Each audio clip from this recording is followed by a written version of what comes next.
Morning. I said last week that if I could have one sit down at Starbucks with Jesus conversation, I'd want to ask him about the poor and how we should treat the poor, because I'm convinced that in our society, helping the poor is not always giving them a handout. But anyway, that was last week's lesson. As I think about that, though, I think there might be something else I'd rather talk to Jesus about. And that is, why did my heart have to break? And sooner or later, as a Bible study leader, somebody's going to ask you this question, and it's going to be very real. It will not be the theoretical question of why there is evil in the world and how can a good God let bad things happen. I'll tell you, it's a testimony to the selfishness, the self-centeredness of our heart, that I can read of millions of Jews being killed in the Holocaust, and it affects me to some degree. But it doesn't affect me near as much as when my kid is sick.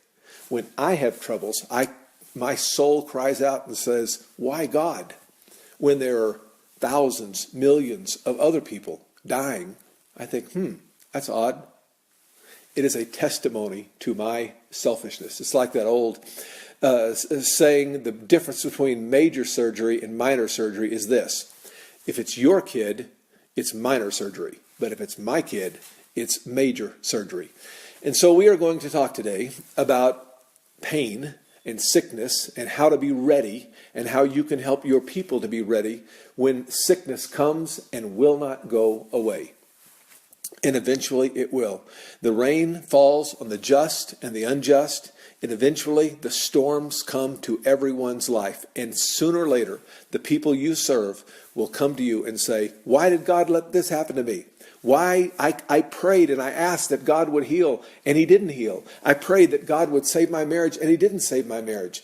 And those heartbroken people will come to you. And I might mention in passing, I see your job as a Bible study leader, a small group leader, or a Sunday school teacher, whatever role you describe yourself as not only a dispenser of information, but as a pastor of a micro church. The church exists on several levels. On the invisible worldwide church, it exists, as we classically think, as a local church.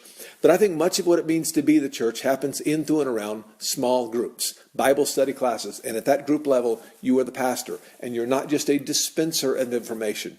You're a caretaker, and you will help them during those times of trial and stress and so on. And somewhere along the line, it'll happen to you, and it'll happen to the people in your class as it happened to Paul. So let's look at what the scripture says. Therefore, do not lose heart.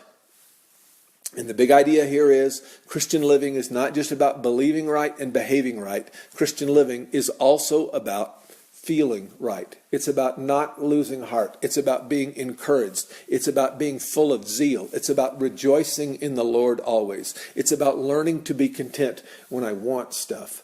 Therefore, we do not lose heart. Though outwardly we are wasting away, your body is getting worse and worse and worse, and eventually it will. You will die. It reminds me of one of my favorite writers, John Ortberg. One of my favorite John Ortberg stories is about two senior adults playing in a senior tennis tournament, and it's a 92-year-old and a 94-year-old. And the 94-year-old comes to the net, and the 92-year-old smacks a forehand down the line, and the 94-year-old reaches for it unsuccessfully, and you can hear him muttering, "Oh, to be 92 again." See, by the time you're 94, outwardly you will be wasting away. Yet inwardly, when you are 94, you can still be renewed day by day. For our light, notice his language, our light and momentary troubles are achieving for us eternal glory that far outweighs them all. He goes on to describe his light and momentary troubles in this next passage that I'd like to read. Are they servants of Christ? Am I out of my mind to talk this way? I am more. I have worked much harder